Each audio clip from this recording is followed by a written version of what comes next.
Bonsoir à chacun d'entre vous. Que le Seigneur nous bénisse ensemble pour la lecture et la méditation de cette bonne parole de Dieu. Nous avons chanté dans le premier cantique qui nous a été proposé « Chaque livre de la Bible révèle le Fils de Dieu ». Alors qu'on lise dans l'Ancien ou dans le Nouveau Testament, eh bien, nous avons la présence du Seigneur Jésus. Il est Fils de Dieu, il était à la création. Donc la création, c'est déjà le verset 1er de Genèse chapitre 1. Donc il était là à l'origine, béni soit Dieu. J'entendais récemment quelqu'un à la radio qui disait que, un petit peu en se moquant des chrétiens, de ceux qui se confient dans la Bible, qui disait oui, les chrétiens, ce sont ces gens qui placent leur confiance dans un livre qu'à 2000 ans. Et au fond de moi-même, je me suis dit, c'est quand même quelqu'un qui n'est pas très bien informé, parce que 2000 ans, ça nous ramène au début des évangiles, et ce n'est pas toute la Bible. La Bible, elle remonte beaucoup plus loin que cela. Est-ce que la Bible ne dit pas elle-même que la parole de Dieu est éternelle ? Or, ce qui est éternel, c'est ce qui a ni commencement, ni fin. C'est ça la parole de Dieu. C'est un livre extraordinaire. On n'a pas fini de lire et de méditer la parole de Dieu et de découvrir des choses auxquelles nous n'avions pas pensé, mais qui ont leur importance et qui nous fortifient, qui nous aident dans la marche avec le Seigneur. Et c'est le but de l'étude biblique. La parole de Dieu, la prédication revêt plusieurs formes, vous le savez, ça peut être de l'édification, de l'encouragement, ça peut être aussi quelquefois un message d'avertissement. Il y a besoin, dans la Bible, il y a des avertissements qui nous sont donnés. Il y a l'évangélisation aussi, un message vraiment adapté aux personnes nouvelles. Et puis, il y a l'étude biblique de façon à ce que notre foi repose sur un fondement solide, que nous ayons des racines, que ce ne soit pas des connaissances comme ça, éparpillées, que nous ayons vraiment des racines dans la parole de Dieu, tout ce que le Seigneur a fait au cours des âges. Ma dernière intervention du début septembre, le 9, si je ne me souviens pas, le 8 ou le 9, peu importe, portait sur le thème de l'espérance. Et j'avais fait remarquer à ce sujet-là que il y a des choses de notre vie avec Dieu, de notre marche avec Dieu qui concernent le temps présent, des choses que nous connaissons, que nous avons vécues par la foi et par exemple notre salut, nous sommes sauvés. Oui ou non ? Ça vous laisse indifférent peut-être, je ne sais pas. Mais nous sommes sauvés, nous le croyons parce que Jésus l'a dit. Celui qui croit en moi a la vie éternelle. Voilà, point à la ligne. Et il suffit que Jésus l'ait dit pour que nous le croyions et que nous le vivions. Et il y a des choses qui nous concernent en direct et que nous connaissons que nous connaissons maintenant, mais que nous ne vivons pas encore. Ça fait partie de notre futur. Et c'est ce que nous avons commencé de développer ensemble avec le thème de l'espérance. Vous vous souvenez de ce thème que j'avais évoqué avec vous? Et j'avais notamment, je ne vais pas reprendre tout ce que j'ai fait il y a un mois quand même, sinon on ne va pas avancer. Le disque va être rayé, comme on disait autrefois. Et j'ai rappelé à ce sujet ce texte de la première épître de Jean, je vous le rappelle, chapitre 3, versets 1 à 3. « Voyez de quel amour le Père nous a témoigné pour que nous soyons appelés enfants de Dieu. Et nous le sommes. Si le monde ne nous connaît pas, c'est qu'il ne l'a pas connu. Bien-aimés, nous sommes maintenant enfants de Dieu. Et la suite, c'est quoi? C'est l'espérance. Ce n'est pas ce qui arrivera, peut-être bien que oui, peut-être bien que non. C'est une promesse de Dieu. Et une promesse de Dieu, elle est ferme et définitive. Nous sommes enfants de Dieu et ce que nous serons n'a pas encore été manifesté.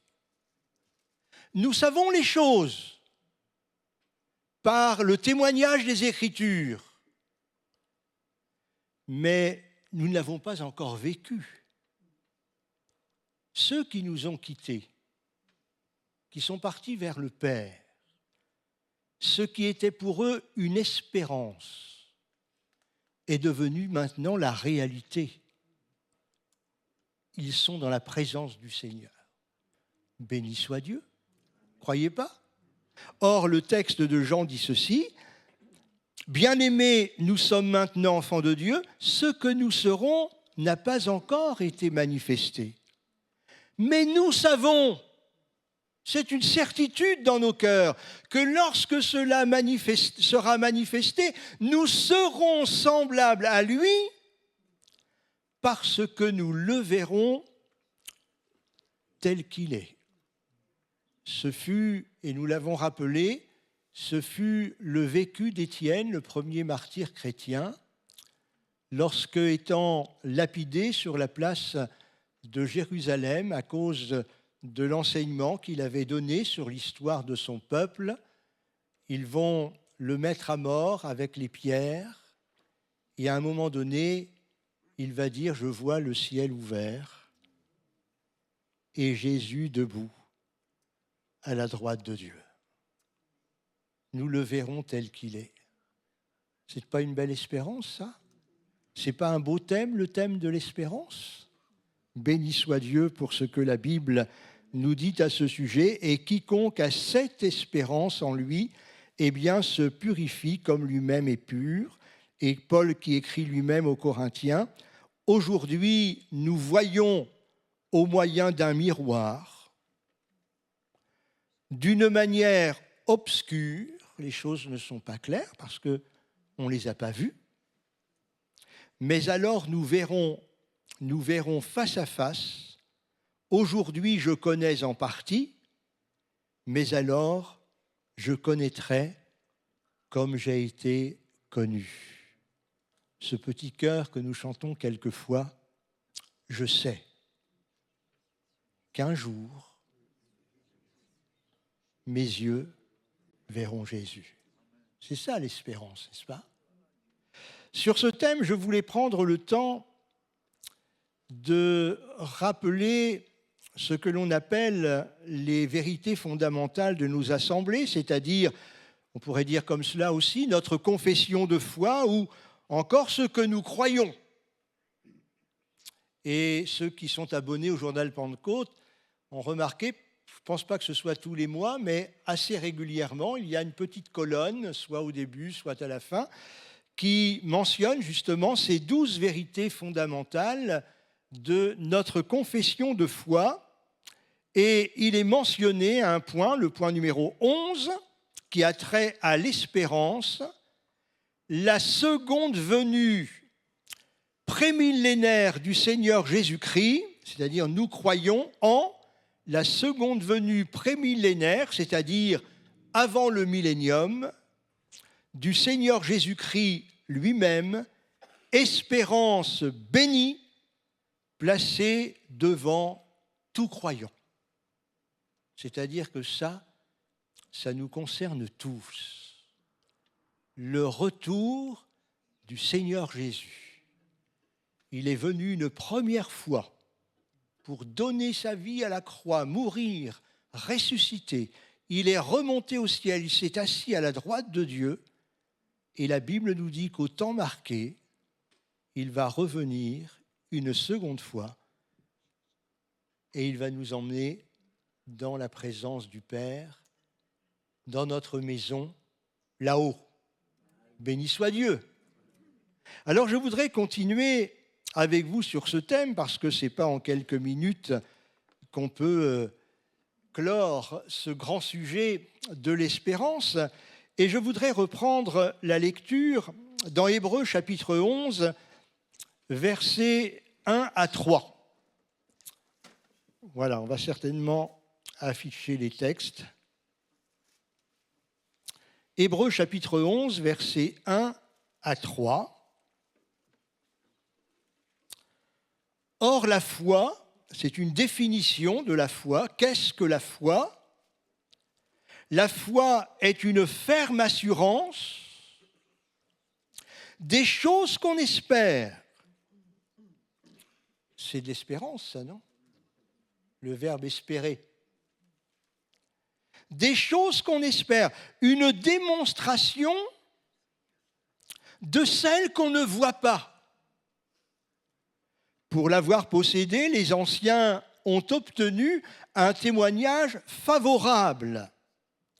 C'est par la foi que nous reconnaissons que le monde a été formé par la parole de Dieu, donc elle n'a pas 2000 ans, la parole, hein. Le monde a été formé par la parole de Dieu, en sorte que ce qu'on voit, les arbres, les fleurs, les poissons, les vaches, tout ce qu'on voit n'a pas été fait de choses visibles. Alors ça ne sert à rien de vouloir contredire la parole de Dieu avec des microscopes électroniques, puisque la Bible nous dit que ce qui s'est passé, ça s'est fait avec des choses invisibles. Et je crois que nous avons besoin de le réaliser. Alors au sujet de ce texte, il y a le verbe espérer, et ce que je noterai en complément de ce que nous avons déjà dit, c'est qu'il est affirmé au verset 2 que pour avoir possédé cette foi-là, c'est-à-dire qui est une assurance des choses qu'on espère et qu'on ne voit pas. Pour avoir cette foi-là, les anciens, et vous savez qu'Hébreux 11, c'est toute une énumération de ces anciens, de l'Ancien Testament, n'est-ce pas ? Les patriarches notamment, et nous allons évoquer cela ensemble, qu'un témoignage, les anciens ont obtenu un témoignage favorable. Ça veut dire que ce n'est pas simplement un témoignage des hommes. Parce que le témoignage des hommes, il est limité. On peut rendre d'une personne un bon témoignage par rapport à ce que l'on a perçu de cette personne, de notre vécu avec elle, mais on ne sait pas tout d'une personne. Quelquefois, l'aspect devant nous n'est pas le même qu'en privé, on le sait bien. Mais le témoignage de Dieu, il est vrai. Et le témoignage que l'Écriture va rendre en ce qui concerne ces anciens et de l'Ancien Testament, des alliances précédentes, c'est un témoignage qui est favorable, c'est-à-dire qui est marqué de la grâce divine. On le rappelait au cours du service d'obsèques de notre sœur Madame Copin. À plusieurs reprises, les intervenants ont parlé de la grâce de Dieu. Et elle-même, n'est-ce pas, quand elle parlait à notre frère Saclier, eh bien, elle utilisait souvent le mot « la grâce de Dieu ». Et peut-être vous ne le savez pas, mais je vais vous le dire, c'est mon rôle de libraire. C'est que notre frère Roger Copin avait écrit un livre qui était intitulé, concernant les femmes, « Co-héritières de la grâce ». Et je me demande s'il ne l'avait pas même dédicacé à Pierrette Copin. Hein ? Parce que la grâce est importante. Ils ont reçu de la part de Dieu un témoignage favorable. Dieu a dit c'est bien. Et je crois que c'est important de le considérer parce que il y a quelque chose là de ferme, quelque chose de solide. Ça ne veut pas dire pour autant que ces hommes qui vont être cités étaient des gens parfaits, qu'il n'y avait rien à leur reprocher. Ils étaient aussi des pécheurs. Ils avaient besoin que Dieu leur fasse grâce. Et il fallait même que Dieu les justifie. Ce fut le thème du pasteur Sébastien Saclier ces derniers temps, la justification par la foi. Vous vous souvenez de ça? Sinon, je vais lui dire de recommencer aussi sa prédication. Attention, hein? Donc, c'est important, tout ce que nous dit la Bible à ce sujet-là. L'apôtre Pierre a dit ceci, c'est dans 2 Pierre, chapitre 3, versets 1 à 9. « Voici déjà, bien-aimés, la seconde lettre que je vous écris. Dans l'une et dans l'autre, je cherche à éveiller par des avertissements, et où c'est une autre forme de prédication ou d'écrit, des avertissements, votre saine intelligence, afin que vous vous souveniez des choses annoncées d'avance par les saints prophètes et du commandement du Seigneur et Sauveur enseigné par vos apôtres, sachant avant tout, c'est-à-dire qu'il y a beaucoup de choses qui sont dites, tout est important dans la parole de Dieu. Il ne s'agit pas de commencer à faire le tri, mettre tout ça dans un tamis, et on va dire, voilà, qu'est-ce que je vais garder. Toute l'écriture est utile. Mais il y a des choses que l'apôtre, en fonction des temps qui doivent venir, et peut-être dans lesquels nous sommes justement, qui ont besoin d'être, des choses qui ont besoin d'être mises en relief. Des choses que lorsque les temps arriveront, qu'il faudra que ces choses-là soient dans notre cœur, que nous ne les oublions pas. Sachant avant tout que dans les derniers jours, il viendra des moqueurs. Il y en a toujours eu, hein. Mais si le Saint-Esprit insiste de cette manière au sujet des derniers jours, c'est certainement parce que cela aura une intensité toute particulière. Ne croyez pas qu'il y ait une petite teinte de moquerie quand on dit des chrétiens, ce sont des gens qui croient dans un bouquin qui a 2000 ans. Dans les derniers jours, il viendra des moqueurs avec leur raillerie, marchant selon leur convoitise, en disant « Où est la promesse de son avènement ?»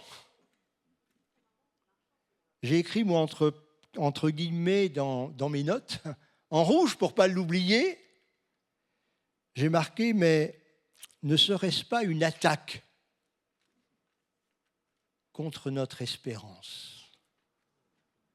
Ça nous arrive quelquefois d'être un peu déstabilisés quand on parle avec des personnes de notre foi, de notre attente, de l'accomplissement des promesses divines. Quelquefois, les gens ne disent rien, mais ils n'en pensent pas moins. D'autres nous font un sourire qui semble vouloir dire quelque chose. Et puis, quelquefois, certains sont beaucoup plus courageux et nous disent « Ah bon, vous croyez ça, vous encore aujourd'hui, au XXIe siècle ?» Ils disent « Où est la promesse de son avènement ?» C'est une attaque à notre espérance. Car depuis que les pères sont morts, tout demeure comme dès le commencement de la création. Alors Pierre ajoute « Ils veulent ignorer ». Ce n'est pas qu'ils l'ignorent, mais c'est une volonté particulièrement marquée que de refuser d'intégrer, n'est-ce pas, ces choses. Ils veulent ignorer. C'est un acte volontaire de la pensée humaine dans ces derniers temps. C'est une négation. Ils veulent ignorer. C'est une négation, en effet, que des cieux existèrent autrefois par la parole de Dieu, de même qu'une terre tirée de l'eau est formée au moyen de l'eau, et que par ces choses, le monde d'alors périt, submergé par l'eau. Et cela nous parle bien sûr du déluge. Souvenons-nous que Noé a sauvé sa famille parce qu'il crut à la parole de Dieu, il crut à l'avertissement de Dieu, il crut qu'en construisant une arche, devant tous ceux qui pouvaient le regarder, peut-être même le critiquer, il y avait un petit chant chrétien qui existait autrefois qui disait « Que fais-tu, Noé ?» Qu'est-ce que tu fais, Noé? Qu'est-ce que c'est ces arbres que tu fais tomber là? Qu'est-ce que c'est ces planches et ces poutres que tu fabriques? Je fais un bateau. Parce que Dieu m'a dit qu'il va juger le monde. Mais il nous a donné un moyen de salut, c'est l'arche. C'était l'alliance de Dieu avec Noé. Noé, homme de foi. Et après qu'il ait entendu l'avertissement de Dieu, il s'est mis au travail. Il a cru que la promesse de Dieu, à cause des temps qui allaient venir, le salut de sa famille, elle était dans la construction de l'arche.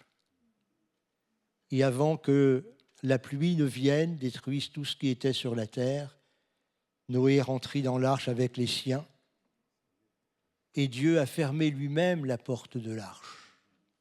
Et quand Dieu ferme une porte, vous le savez aussi bien que moi, personne ne peut l'ouvrir.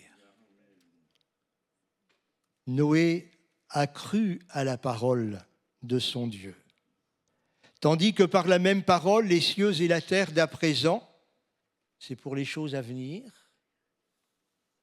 la terre, les cieux et la terre d'à présent sont gardés, réservés pour le feu, pour le jour du jugement et de la ruine des hommes impies.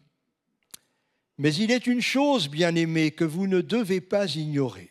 Ça s'adresse à nous. C'est que devant le Seigneur, un jour est comme 1000 ans, et 1000 ans sont comme un jour. Le Seigneur ne tarde pas dans l'accomplissement de la promesse, comme quelques-uns le croient, mais il use de patience envers vous, ne voulant pas qu'aucun périsse, mais que tous arrivent à la repentance.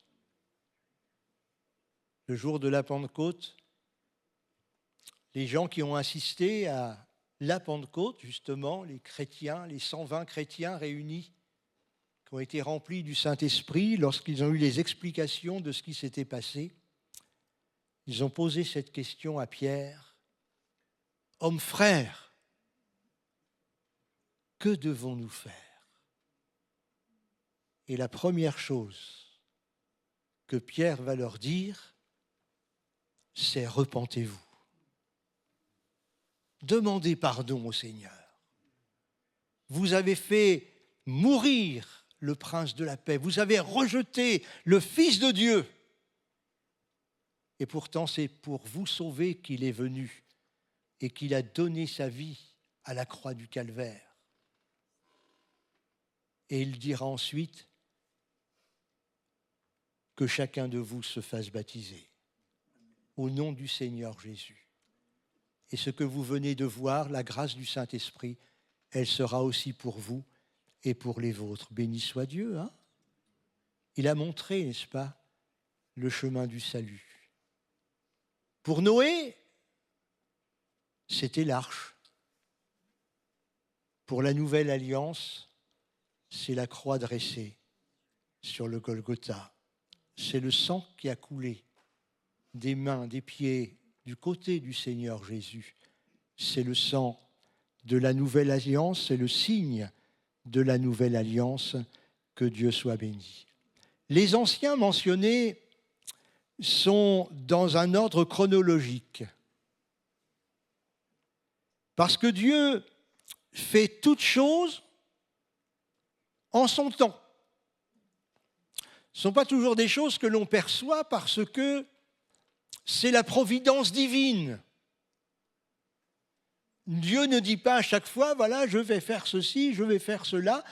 il y a des choses qui se passent, qui se déroulent, n'est-ce pas? Et puis, on s'aperçoit qu'il y a eu, alors que c'était peut-être même pas soupçonnable au début, des événements qui se déroulent, on s'aperçoit que petit à petit, les choses vont mieux, les choses s'aggravent. Et puis en dernier lieu, on s'aperçoit qu'au fond, tout ça, tout ce cheminement, c'était une intervention miraculeuse de Dieu. Un bel exemple de la providence divine qui se déroule d'une façon quelquefois insoupçonnée, c'est l'histoire de Joseph. Joseph qui a des révélations,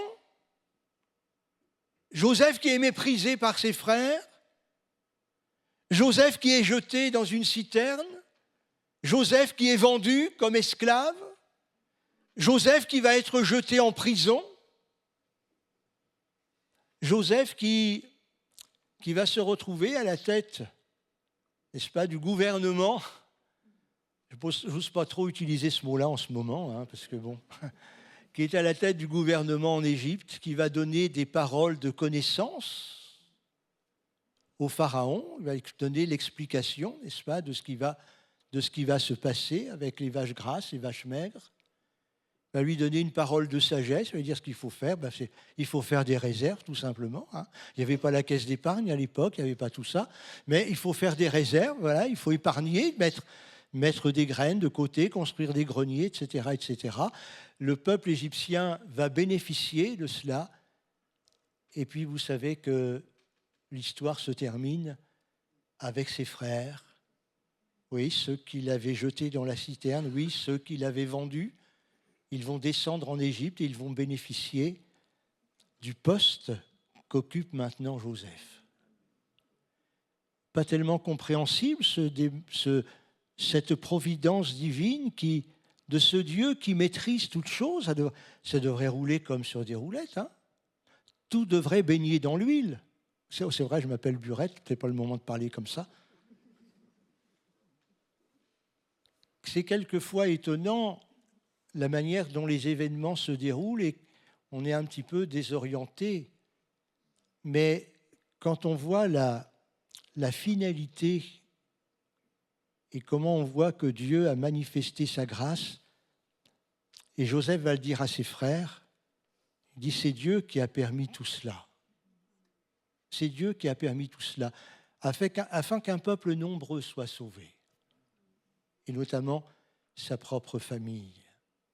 Alors, quand on lit la parole de Dieu, on est placé devant ces situations, n'est-ce pas, où les choses se déroulent, on ne comprend pas toujours le cheminement, parce que c'est la providence de Dieu qui est à l'action. Dieu ne dit pas toujours « c'est moi qui ai fait ça, c'est moi qui l'ai permis », etc., etc.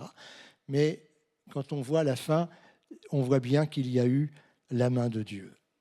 Alors, il y a ces anciens, il y a Abel qui est mentionné. Au chapitre 11, verset 4, je lis, c'est par la foi qu'Abel offrit à Dieu un sacrifice plus excellent que celui de Caïn. C'est par elle qu'il fut déclaré juste, Dieu approuvant ses offrandes, et c'est par elle qu'il parle encore, quoique mort. Un sacrifice qui est agréé par Dieu. Un sacrifice animalier. Caïn avait offert les produits de la terre. Il était cultivateur. Abel était berger. Et il a pris dans son troupeau une belle brebis. Et il a dit ça, c'est pour le Seigneur. Et il a reçu de Dieu un témoignage favorable. Est-ce qu'un sacrifice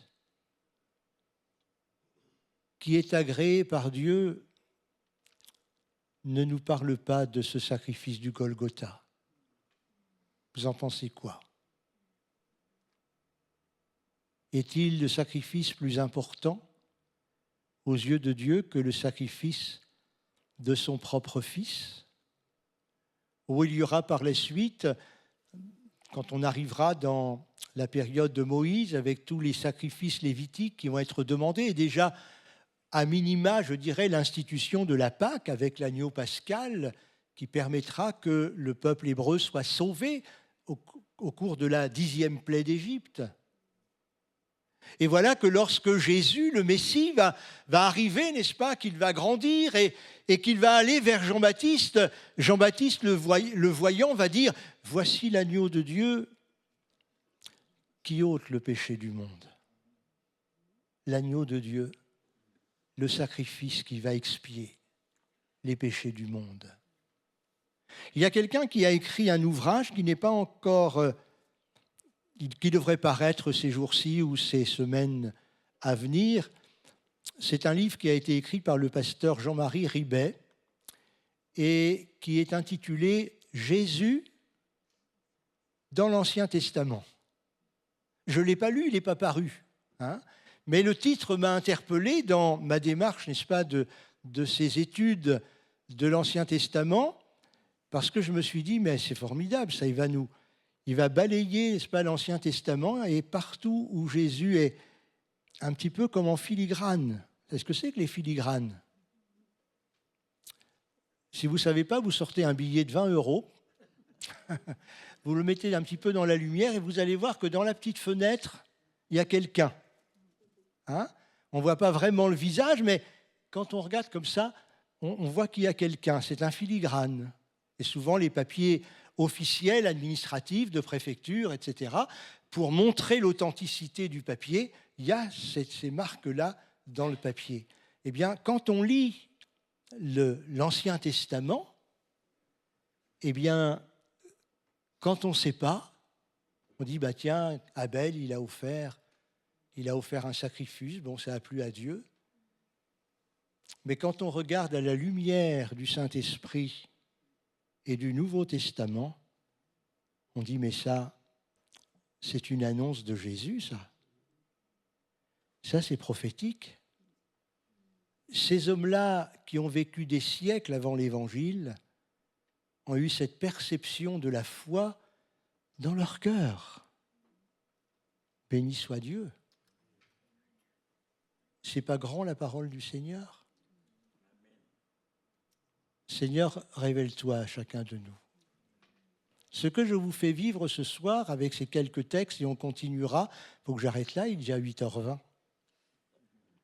C'est ce que Jésus a fait avec les 2 disciples d'Emmaüs. Ces 2 pauvres garçons, ils étaient tout tristes. Ils revenaient de Jérusalem. Leur Seigneur, leur Maître, ils l'avaient vu sur la croix, ils l'ont vu descendre de la croix, ils savent qu'il a été déposé dans un sépulcre. Certains ont dit, le premier jour de la semaine, qu'ils sont allés au tombeau, ils ont dit, mais le tombeau était vide.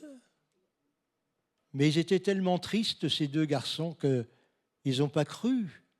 Ils n'ont pas cru ce qui leur avait été dit. Et voilà qu'un personnage se joint à eux, et dit, mais mes amis, qu'est-ce qui se passe? Comment ça se fait que vous êtes tout tristes comme ça? Et celui qu'ils n'avaient pas encore reconnu va leur dire, mais est-ce que vous êtes les seuls? Comment ça se fait? Mais c'est que Jésus, comment ça se fait que tu ne sais pas? Jésus de Nazareth qui faisait ceci, qui faisait cela, ils l'ont cloué, il est mort, ils l'ont enseveli. Oh, c'est vrai qu'il y a des femmes qui ont dit qu'il n'était plus dans le tombeau. Et la Bible nous dit que Jésus, commençant par les prophètes, par tous les livres, ça a dû demander un petit bout de temps, hein. Peut-être qu'il était moins bavard dans les détails, mais enfin, c'est comme ça. Il leur a expliqué qu'au travers de toutes les Écritures,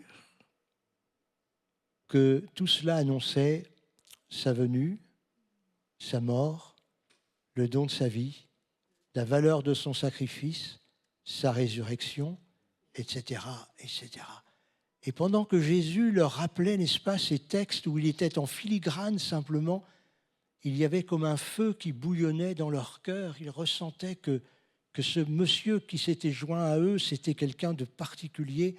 Et quand il est arrivé à la maison, qu'ils ont commencé à manger, qu'il a pris le pain, qu'il a rendu grâce, quand ils ont entendu sa prière, ils ont reconnu la prière de Jésus. Et ils ont dit, c'est le Seigneur. Gloire à Dieu. C'est ça la parole du Seigneur. Il y a des choses dans l'Ancien Testament, et nous reviendrons là-dessus, des choses qui n'étaient qu'en filigrane, on les voit, n'est-ce pas, avec la lumière du Saint-Esprit. Quand le Seigneur soulève un petit peu le voile, on dit ça, c'est le Seigneur. Quand dans le désert, il y a eu le rocher qui a été frappé, l'apôtre Paul nous ouvre les yeux et dit, mais le rocher frappé, c'était Jésus qui était déjà là à cette époque-là. Et il fut frappé. C'est ça la grâce du Seigneur, vous ne croyez pas ? Alors, nous allons avancer encore sur le sujet de l'espérance. Et la prochaine fois, je vous parlerai de cet homme de l'Ancien Testament qui a vécu au XXIe siècle.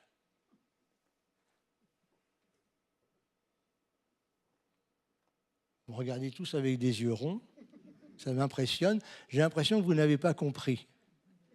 Un homme de l'Ancien Testament, et dont on parle aussi dans le Nouveau abondamment, et qui a vaincu au XXIe siècle.